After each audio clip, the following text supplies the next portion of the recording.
فلما تراءى الجمعان قال أصحاب موسى إنا لمدركون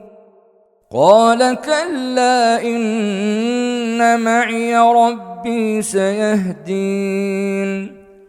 فأوحينا إلى موسى أن اضرب بعصاك البحر فانفلق فكان كل فرق كالطود العظيم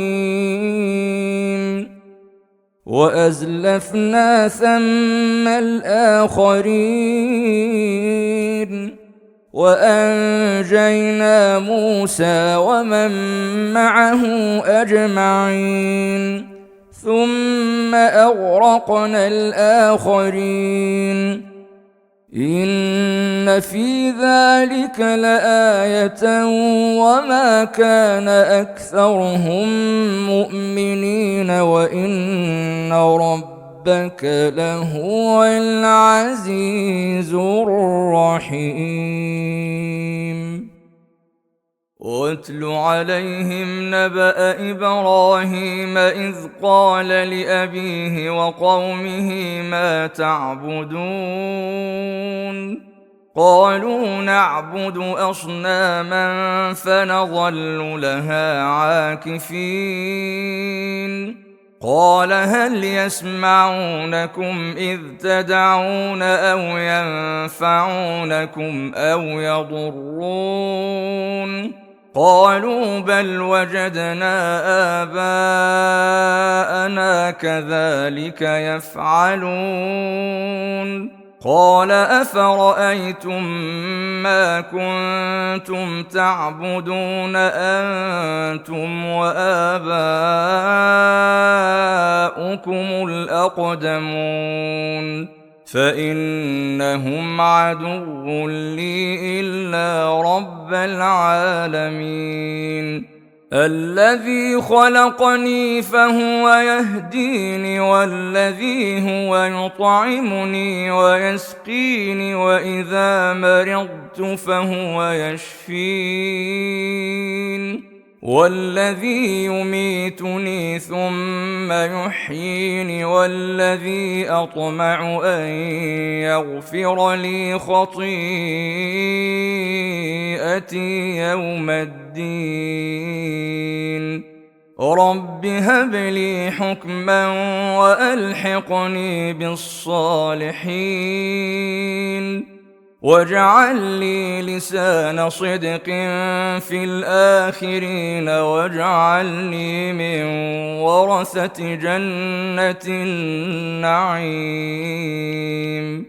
واغفر لأبي إنه كان من الضالين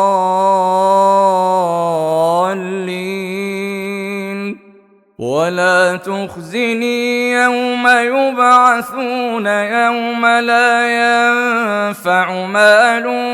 ولا بنون إلا من أتى الله بقلب سليم وأزلفت الجنة للمتقين وبرزت الجحيم للغاوين وقيل لهم أين ما كنتم تعبدون من دون الله هل ينصرونكم أو ينتصرون فكبكبوا فيها هم والغاوون وجنود إبليس أجمعون قالوا وهم فيها يختصمون تالله إن كنا لفي ضلال مبين إذ نسويكم برب العالمين وما أضلنا إلا المجرمون فما لنا من شافعين ولا صديق حميم فلو أن لنا كرة فنكون من المؤمنين إن في ذلك لآية وما كان أكثرهم مؤمنين وإن ربك لهو العزيز الرحيم.